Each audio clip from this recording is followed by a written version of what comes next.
Assalamualaikum warahmatullahi wabarakatuh. Innal hamdalillah nahmaduhu wa nasta'inuhu wa nastaghfiruh wa na'udzu billahi min shururi anfusina wa min sayyiati a'malina. Man yahdihillahu fala mudhillalah wa man yudlil fala hadiyalah. أشهد أن لا إله إلا الله وحده لا شريك له وأشهد أن محمدا عبده ورسوله يا أيها الذين آمنوا اتقوا الله حق تقاته ولا تموتن إلا وأنتم مسلمون يا أيها الناس اتقوا ربكم الذي خلقكم من نفس واحدة وخلق منها زوجها وبث منهما رجالا كثيرا ونساء واتقوا الله الذي تساءلون به والأرحام إن الله كان عليكم رقيبا يا أيها الذين آمنوا اتقوا الله وقولوا قولا سديدا يصلح لكم أعمالكم ويغفر لكم ذنوبكم ومن يطع الله ورسوله فقد فاز فوزا عظيما أما بعد فإن أصدق الحديث كتاب الله وخير الهدى هدى محمد صلى الله عليه وعلى آله وسلم وشر الأمور محدثاتها فإن كل محدثة بدعة وكل بدعة ضلالة وكل ضلالة في النار. Jamaah sekalian rahimani wa rahimakumullah wa hafidhani wa hafidhakumullah, kita lanjutkan pengajian kitab Tauhid sampai kita di halaman 123, bab yang baru, babun minal imani billahi as-sabru ala aqdarillah. Bab termasuk iman kepada Allah Subhanahu wa ta'ala, percaya kepada Allah Subhanahu wa ta'ala adalah as-sabru, bersabar, ala aqdarillahi, di atas takdir-takdir ketentuan Allah Subhanahu wa ta'ala. Jadi sabar atas takdir yang Allah takdirkan kepada kita, atas ketentuan-ketentuan Allah Subhanahu wa ta'ala. Ini termasuk keimanan kepada Allah Subhanahu wa ta'ala. Allah ta'ala berfirman, wa qaulullahi ta'ala, dan firman Allah Subhanahu wa ta'ala yang terdapat dalam surah At-Taghabun ayat nomor 11. Allah Subhanahu wa ta'ala berfirman, wa may yu'min billahi yahdi qalbah wallahu bikulli syai'in alim. Allah berfirman, wa may yu'min billah, dan barang siapa beriman kepada Allah, yahdi qalbah, pasti Allah akan memberi hidayah kepada hatinya. Wallahu bikulli syai'in alim, dan Allah zat yang maha mengetahui segala sesuatu. Para ulama mentafsirkan ayat yang mulia ini, sebenarnya ayat yang mulia ini ada depannya. Jadi ini potongan dari ayat surat At-Taghabun ayat nomor 11, yang sebenarnya di depannya berbunyi demikian. Saya bacakan. Allah Subhanahu wa ta'ala berfirman, ma asaba min musibatin illa biidznillah, tidaklah ada musibah yang menimpa kecuali semuanya dengan izin Allah Subhanahu wa ta'ala. Kita baca tafsirnya. Kata para ulama kita, kalau kita membaca ayat yang mulia ini, ayat yang mulia ini mengajarkan kepada kita yang pertama bahwa tidaklah ada musibah yang menimpa seorang hamba kecuali semuanya dengan izin Allah Subhanahu wa ta'ala. Qala Ibnu Abbas radhiyallahu anhuma, kita lihat tafsirnya. Sahabat yang mulia Abdullah bin Abbas radhiyallahu anhuma berkata, illa biiznillah, maknanya adalah illa bi amrillah, kecuali berdasarkan perkaranya Allah Subhanahu wa ta'ala, yakni an qadarih, yaitu tidak ada musibah yang menimpa seorang hamba kecuali semuanya sudah ada takdirnya, wa masyiatihi, dan semuanya berdasarkan kehendak Allah Subhanahu wa ta'ala. Jadi sudah ditakdirkan oleh Allah dan sudah dikehendaki oleh Allah Subhanahu wa ta'ala. Artinya bimasyiatihi, berdasarkan kehendak Allah, wa iradatihi, dan berdasarkan iradah, keinginan Allah Subhanahu wa ta'ala, wa hikmatih, dan berdasarkan hikmah dari Allah Subhanahu wa ta'ala. Jadi tidak ada musibah yang menimpa diri seorang hamba kecuali semuanya berdasarkan apa? Takdir dan kehendaknya Allah Subhanahu wa ta'ala. Jamaah yang dirahmati Allah Subhanahu wa ta'ala, berkaitan tentang bab ini, berkata Imam Ahmad rahimahullahu ta'ala, qala al-Imam Ahmadu rahimahullahu ta'ala, Imam Ahmad mengatakan, Zakarallahu ta'ala as-sabra fi tis'ina mawdi'an min kitabih. Allah Subhanahu wa ta'ala menyebutkan tentang kata sabar itu terdapat di dalam 90 tempat yang ada di dalam Al-Quranul Karim. Jadi kalau kita mengkaji Al-Quranul Karim, maka kata-kata sabar itu ada di 90 tempat di dalam Al-Quranul Karim. Dan disebutkan di dalam hadis yang sahih, wa fil haditsis sahihi, Rasulullah sallallahu alaihi wasallam bersabda, as-sabru diya'un, as-sabru diya', kesabaran itu adalah cahaya. Kesabaran itu adalah cahaya. Rawahu Ahmad wa Muslim. Hadis ini diriwayatkan Imam Ahmad dan Imam Muslim. Walil Bukhari wa Muslim marfu'an, diriwayatkan Imam Bukhari dan Imam Muslim.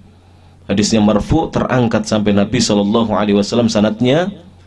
Nabi kita Muhammad sallallahu alaihi wasallam bersabda, "Ma u'tiya ahadun ata'an", tidaklah seorang hamba diberi pemberian karunia oleh Allah Ta'ala, khairan, yang lebih baik, wa awsa'a, dan lebih luas, minas sabri, dibandingkan kesabaran. Dengarkan ini coba sekalian, ini nasihat yang mulia ini. Pertama, berdasarkan hadis Nabi SAW, sabar itu adalah cahaya. Kemudian di dalam riwayat Imam Bukhari ini disebutkan oleh Nabi, tidaklah seorang hamba diberi oleh Allah satu ataan, pemberian karunia, khairan, yang lebih baik, wa awsa'a, dan lebih luas, minas sabri, dibandingkan kesabaran. Betul? Ini bisa dipraktekkan ya. Kalau seorang sabar, ini akan diberi oleh Allah pemberian yang lebih baik dan lebih luas dibandingkan orang yang tidak mau sabar. Contoh, mereka-mereka yang tidak mau sabar kemudian menempuh jalan pintas, itu justru menyebabkan orang yang menempuh jalan pintas jatuh kepada perkara-perkara yang dilarang oleh Allah Ta'ala. Bahkan perkara itu justru mengakibatkan kebinasaan bagi dirinya. Misalnya seorang anak ingin warisan dari orang tuanya, dia mengambil jalan pintas membunuh orang tuanya. Di dalam Islam tidak mendapatkan warisan anak yang demikian ini. Tapi kalau dia mau bersabar menunggu sampai orang tuanya meninggal dunia, dia akan mendapatkan warisan yang dibagi sesuai dengan hukum-hukum Allah Subhanahu wa ta'ala. Lihat, seorang pemuda yang dia ingin memiliki anak, jika dia mau bersabar, dia bekerja, kemudian dia menuntut ilmu agama sebagai bekal untuk menuju jenjang pernikahan untuknya. Jadi kalau mau menikah ini, siapkan bekal lahir dan batin, jemaah sekalian. Lahir berupa apa? Kita kerja. Batin berupa apa? Ilmu agama.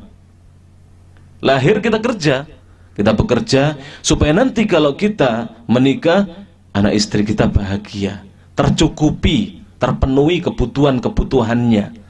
Kemudian batinnya diisi dengan ilmu-ilmu agama, supaya dia betul-betul siap mental menuju jenjang pernikahan.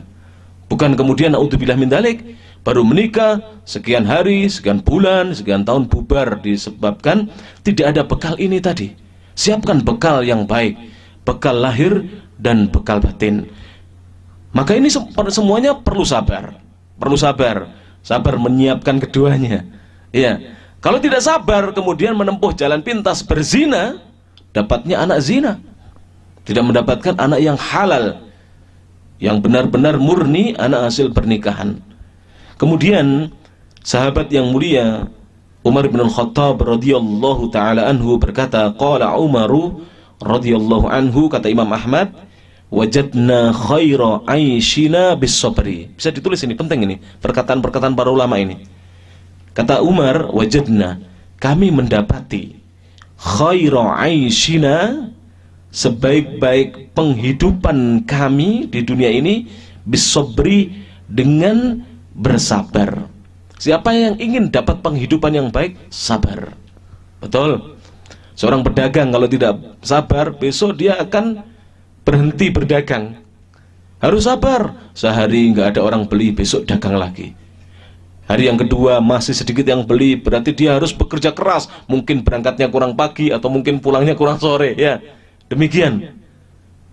Atau mungkin dia promosinya hanya di desanya saja, belum dia keliling desa yang lain. Harus ditempuh dengan sabar kalau dia ingin mendapatkan penghidupan yang lebih baik.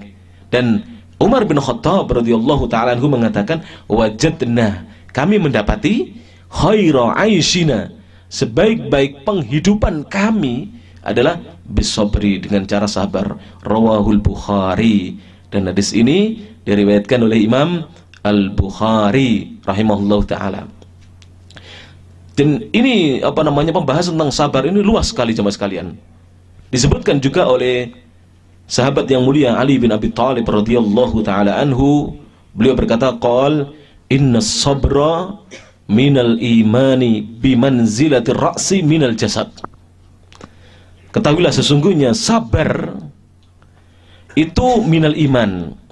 Sabar itu kalau dibandingkan dengan keimanan seseorang, sabar itu ditinjau dari keimanan seseorang, itu adalah sama kedudukannya dengan kepala bagi tubuhnya manusia. Jadi iman itu butuh apa? Sabar. Demikian juga tubuh manusia butuh kepala. Ya, orang sebagus apapun tubuhnya, kalau kepalanya sudah putus, tidak dikatakan orang yang bagus, tampan. Makanya ini penting sekali. Jadi sabar itu sangat dibutuhkan bagi keimanan seseorang untuk dia bersabar. Kemudian jemaah sekalian yang dirahmati Allah Subhanahu wa taala, sudah sering saya sampaikan tentang sabar ini ya. Para ulama mengatakan wa'lam, ketahuilah, enggak apa-apa kita baca berulang-ulang biar hafal kita. Annas sabra thalathatu aqsam. Ketahuilah bahwasanya kesabaran itu ada 3 macam. Thalathatu aqsamin, 3 macam. Yang pertama, sabrun ala ma amarallahu bihi, bersabar di atas perkara yang Allah perintahkan.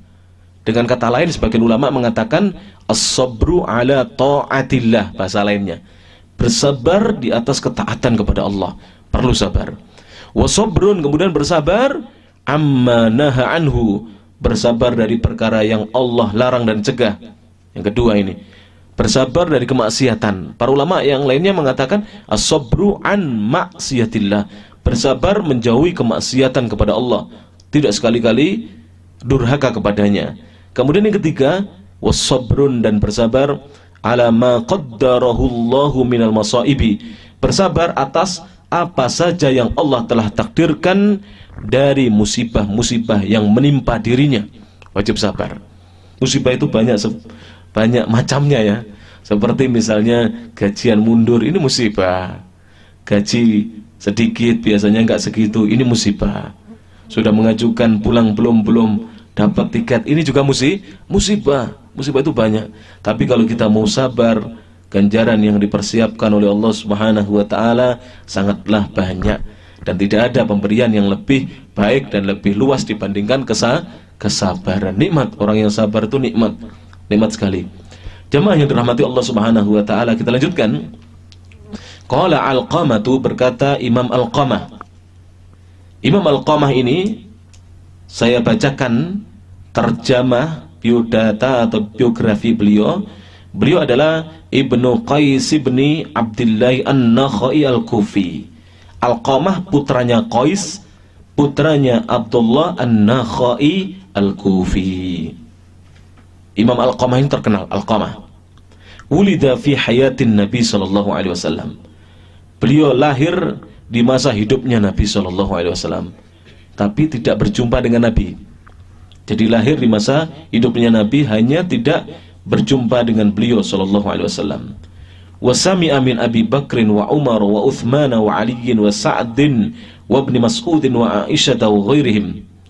Beliau mendengar hadis, artinya meriwayatkan hadis dari Abu Bakar, Umar, Uthman, Ali, Sa'ad, kemudian Ibnu Mas'ud dan Ibunda Aisyah radhiyallahu anhum dan selainnya.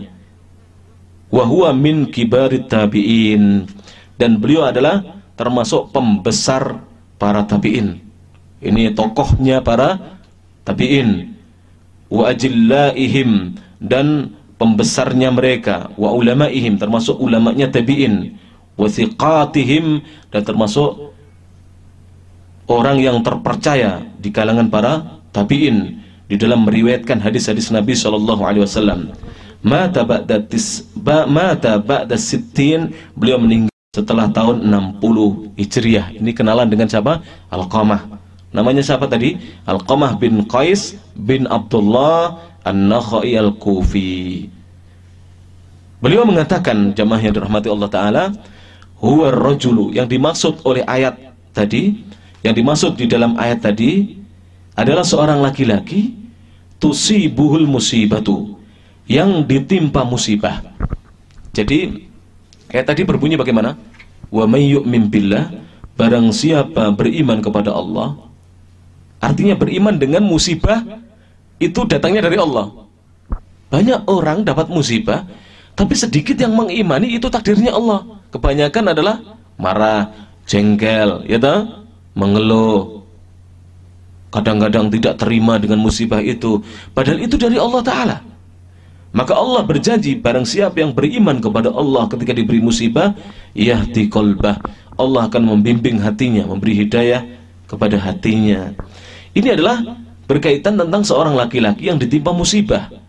Faya'lamu, kemudian dia mengetahui dan memahami, annaha min indillah, bahwasanya musibah itu betul-betul dari sisi Allah. Manusia bisa menimpakan musibah apa tidak? Tidak. Musibah itu semuanya dari sisi Allah Subhanahu wa Ta'ala. Betapa banyak orang yang hendak dicelakakan oleh sesamanya, tapi Allah menggagalkan usaha orang yang hendak mencelakakan sesamanya. Jadi musibah itu semuanya datangnya dari Allah. Fayardo, maka orang yang ditimpa musibah itu, setelah dia faham musibah itu betul-betul dari Allah, dia menjadi ridho. Diberi musibah ridho, ya sudah, memang Allah belum takdirkan, ya sudah, mungkin ada hikmah yang saya nggak tahu. Wa yusallimu, kemudian dia berserah diri, pasrah kepada Allah Subhanahu wa Ta'ala. Ini yang berat ya. Ridho dan pasrah itu tidak mudah. Tapi insya Allah kalau kita mau ridho dan pasrah dengan ujian dari Allah Subhanahu wa Ta'ala, maka insya Allah Allah akan memberikan banyak kebaikan kepada diri kita.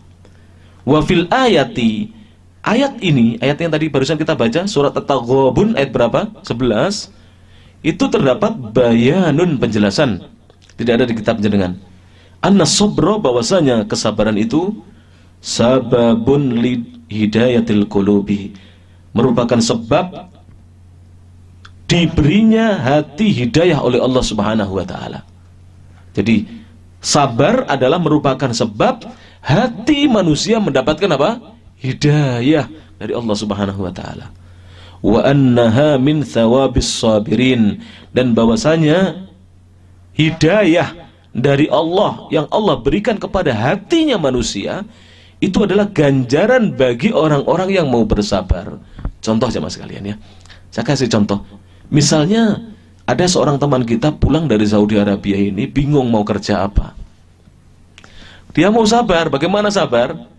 Hari pertama, ya, Dia beli ke pasar, pergi ke pasar, beli canggul, pacul, kemudian beli sabit, kemudian beli sapu korek, itu lidi, ya tahu lidi, sapu korek tahu, lidi, ya. Sudah dibawanya ini, kemudian dibungkusnya canggulnya supaya tidak mengenai orang. Setelah itu sabitnya juga dibungkus dengan sapu lidi. Dia berjalan tangan kiri membawa sabit dan sapu lidi, kemudian pundak kanan ini memanggul apa? Cangkul. Dia berjalan sudah. Ketemu ibu-ibu, bapak-bapak di depan rumah, dilihat rumahnya penuh dengan alang-alang. Bapak, ibu, mau tidak kalau saya membersihkan alang-alang ini? Wah Pak, mohon maaf Pak, saya nggak punya duit Sudah nggak apa-apa, saya bersihkan. Walaupun nanti nggak bisa bersih banget, saya bersihkan. Saya yakin pulang walaupun kita nggak diberi duit, akan dibawakan beras mungkin ya, akan diberi makan mungkin. Perlu sabar ini. Nanti hari kedua, insya Allah dapat duit kita dari Allah Subhanahu Wa Taala. Tapi kalau duduk di rumah, kemudian menunggu durian jatuh dari pohon, maksudnya apa? Nunggu rezeki nomplok, dari mana? Allah akan memberi kepada orang-orang yang malas seperti ini. Subuh nggak datang ke masjid, duhur tadi juga nggak sholat duhur berjamaah, kemudian mengharapkan rezeki yang besar dari Allah jatuh di hadapan dirinya. Dari mana? Coba berjalan, bawa itu, insya Allah laku. Subhanallah, insya Allah apa? Laku. Seorang yang ingin berdagang misalnya, itu tadi ingin usaha, modalnya nggak banyak-banyak itu, 100.000 sudah cukup beli cangkol, beli sabit sama beli sapu korek, cukup itu. Sekarang dia nggak punya modal, pulang ke rumah untuk tasyakuran, untuk bayar sekolah anaknya, untuk bayar hutang, habis dari Saudi ini. Tabungannya habis betul. Nggak punya uang sepeser pun. Megang uang paling 15.000 di kantong. 15.000 beli apa? Paling untuk ngopi dan sarapan pagi. Sudah dia pergi ke pasar, Pak. Pergi ke pasar. Dia lihat ada toko yang butuh tenaga tambahan. Kelihatannya tokonya ini laku banget, keras ini. Pengunjungnya banyak, pembelinya banyak, tapi kok pegawainya cuma 2 orang saja, kurang ini. Kita kalau orang Jawa bilang amping-amping ya, datang ke situ, Assalamualaikum Pak Haji, kira-kira Pak Haji butuh pekerja tambahan apa enggak ini? Walaupun cuma setengah hari saya mau Pak Haji. Kelihatannya toko jenengan dari subuh sampai jam 12 rame, kalau sore memang agak sepi. Ya udah, kamu kerja dari jam 5 pagi pada subuh sampai jam 12 duhur. Nanti kamu tak kasih gaji separuh hari, nggak apa-apa. Rezeki akan datang kepadanya. Demikian jamaah sekalian. Orang nggak punya modal, demikian. Atau dia datang ke pasar yang misalnya pasar di situ jual belinya rame, kemudian dia tawarkan kepada penjual-penjual di situ untuk membantu untuk menjualkan dagangannya. Insya Allah akan dapat rezeki. Sebagaimana dilakukan oleh sahabat yang mulia siapa? Abdurrahman ibnu Auf radhiyallahu an, ketika datang di Madinah, beliau tidak punya apa-apa, tapi beliau tidak mau minta-minta. Bahkan beliau pun diberi, menolak dengan cara yang halus. Beliau lebih baik bekerja membanting tulang dengan tangan dan jerih payahnya sendiri untuk mendapatkan rezeki karunia dari Allah Subhanahu Wa Taala. Nikmat. Jadi orang demikian jemaah sekalian. Wa fi Sahih Muslim, di dalam Sahih Muslim, An Abi Hurairah radhiyallahu anhu, dari Abu Hurairah semoga Allah Taala meridai beliau berkata, anna Rasulullah sallallahu alaihi wasallam qala, bahwasanya Rasulullah sallallahu alaihi wasallam bersabda, ithnatani fin nasi huma bihim kufrun. Ada 2 perkara, ada 2 hal finnas yang terjadi di tengah-tengah manusia, huma keduanya, bihim pada mereka, kufrun ada kekufuran, yaitu yang pertama adalah at-ta'nu finnasabi. Jadi ini termasuk perbuatan kekufuran, walaupun ini bukan kufur besar ya, ini bukan kufur akbar, tetapi ini adalah termasuk perbuatan kekufuran. Maksudnya apa? Karena perbuatan kedua ini yang akan disebutkan ini termasuk perbuatan orang-orang jahiliyah, termasuk perbuatannya orang-orang jahiliyah. Yang pertama adalah at-ta'nu fin nasabi, mencela nasab. Tidak boleh, kita tidak boleh mencela nasab. Misalnya begini, mencela nasab itu seperti misalnya ada orang mengatakan demikian, hadza laisa ibna fulanin, anak ini bukanlah anaknya si fulan, ma'thubuti nasabihi syar'an, padahal betul-betul nasabnya itu bersambung kepada bapaknya secara syariat. Maksudnya apa? Betul-betul anak ini anaknya si fulan, tapi gara-gara wajahnya beda dengan bapaknya, ada orang mencela, ini bukan anaknya fulan, paling ini anak apa dan seterusnya. Anak jadah kalau di Jawa dikatakan begitu, tidak boleh. Ini mencela nasabnya seseorang. Atau ada orang, dia anaknya keluarga tidak mampu, tidak punya kedudukan di masyarakat, status sosialnya rendah di masyarakat, tidak boleh kita cela nasabnya seseorang. Kenapa? Bisa jadi Allah angkat derajatnya dia loh. Banyak anaknya orang tidak punya, kemudian menjadi menteri, bahkan menjadi presiden. Banyak. Kenyataan ini terjadi di mana-mana. Kemudian yang kedua, yang dilarang dan masuk kekufuran adalah wanniyahatu 'alal mayyiti, meratapi mayit. Ini juga termasuk yang dilarang. Meratapi mayit itu bagaimana? Yaitu raf'us sauti bin nadbi, mengangkat suara berteriak-teriak dengan menyebut-nyebut kebaikannya mayit. Jadi menyebut-nyebut kebaikannya mayit, teriak-teriak. Ini tidak boleh di dalam Islam, karena ini termasuk mengingkari takdirnya Allah Subhanahu wa taala, tidak beriman dengan takdirnya Allah Subhanahu wa taala. Kemudian hadis yang selanjutnya, walahuma an ibni Mas'udin radhiyallahu anhuma marfu'an, diriwayatkan Imam Bukhari dan Imam Muslim dari Abdullah bin Mas'ud secara marfu', beliau berkata, laisa minna man daraba al-khududa, tidaklah termasuk golongan kami, kata Nabi, siapa saja yang memukul-mukul pipi dan wajahnya.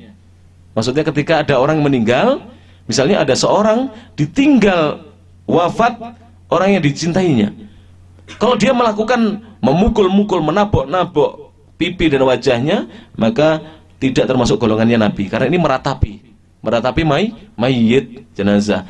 Wasyaqqal juyuba, dan merobek kerah-kerah baju atau merobek baju. Wada'a bida'wal jahiliyati, dan menyeru atau berdoa dengan seruan-seruan jahiliyah, yaitu biasanya itu menyuruh celaka, sekarang saya celaka, nggak punya orang tua dan seterusnya. Tidak boleh demikian. Ini adalah seruan-seruan jahiliyah yang dilarang di dalam agama kita, agama Islam. Yang terakhir jamaah sekalian yang dirahmati Allah Subhanahu wa taala, wa an Anas radhiyallahu an, dari Anas semoga Allah taala meridai beliau, anna Rasulullah sallallahu alaihi wasallam qaal, bahwasanya Rasulullah sallallahu alaihi wasallam bersabda. Masih ada dua hadis ya. Rasulullah bersabda, idza aradallahu bi 'abdihil khaira, apabila Allah menghendaki pada diri seorang hambanya kebaikan, ajjala lahul 'uqubata fid dunya, Allah akan segerakan baginya hukuman untuknya di dunia. Jadi orang yang diinginkan oleh Allah, dikehendaki oleh Allah mendapatkan kebaikan, itu justru hukumannya disegerakan di dunia, tidak diberi di akhirat. Wa idza arada bi 'abdi syarra, sebaliknya kalau Allah menginginkan, menghendaki pada hambanya keburukan, amsaka anhu, Allah tahan darinya, bidan bihi, atas dosanya, hatta yuwafiya bihi yaumal qiyamati, hingga Allah memberikan balasan dengan sempurna padanya pada hari kiamat. Jadi ingat ini, kalau Allah kehendaki bagi diri hamba itu kebaikan, justru hukumannya disegerakan di sini. Malah sholat dihukum di sini oleh Allah Ta'ala, dihukum sakit, dihukum ini dan seterusnya.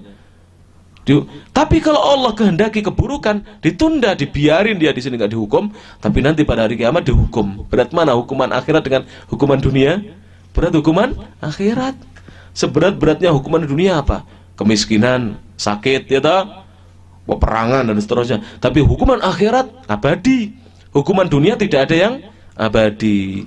Kemudian yang terakhir, waqala Nabi sallallahu alaihi wasallam, Nabi sallallahu alaihi wasallam bersabda sebagaimana dalam hadis yang diriwayatkan Imam Tirmidzi dan beliau menghasankannya. Apa kata Nabi sallallahu alaihi wasallam? Kata beliau, inna 'idhamal jazaa'i ma'a 'idhamil bala, sesungguhnya besarnya ganjaran balasan itu ma'a adalah bersama 'idhamil bala'i, besarnya bala, musibah yang ditimpakan kepada diri seorang hamba. Jadi ganjaran kita ini besar kecilnya tergantung dengan bala musibah yang menimpa kita. Wa innallaha ta'ala, dan ketahuilah sesungguhnya Allah Ta'ala, idza ahabba qauman ibtalahum, apabila Allah mencintai satu kaum, Allah akan memberikan bala musibah kepada kaum tersebut. Jadi kalau Allah cinta kepada kaum itu, diberi musibah dan bala. Faman radiya falahur ridha, barang siapa ridho atas musibah dari Allah, falahu, maka dia akan mendapatkan ar-ridha'u atau ar-ridho. Boleh dua-duanya ini. Di kitab hijau ar-ridha'u, di kitab yang satunya lagi ar-ridho. Dia akan mendapatkan ridhonya Allah. Siapa yang ridho dengan musibah yang ditimpakan oleh Allah, siapa yang ridho dengan musibah itu, maka dia akan mendapatkan ridhonya Allah. Wa man sakhita, dan barang siapa yang marah, tidak terima dengan musibah dari Allah, falahu sukhtu, maka baginya kemurkaan dari Allah. Jadi kalau diuji jangan marah-marah, Pak. Kita ini tidak sedang marah dengan company kita, tapi kita sedang tidak terima dengan apa? Allah ini. Company ini semuanya yang menggerakkan Allah Subhanahu wa taala. Betul. Kita sedang tidak terima dengan apa? Musibah dari Allah Subhanahu wa taala. Demikianlah bisa disampaikan jemaah sekalian. Semoga yang singkat ini bermanfaat. Insyaallah kita akan lanjutkan dalam pertemuan-pertemuan yang akan datang. Akhirul kalam, subhanakallahumma wa bihamdik, asyhadu an la ilaha illa anta, astaghfiruka wa atubu ilaik, wa akhiru da'wana anil hamdulillahi rabbil alamin. Wassalamualaikum warahmatullahi wabarakatuh.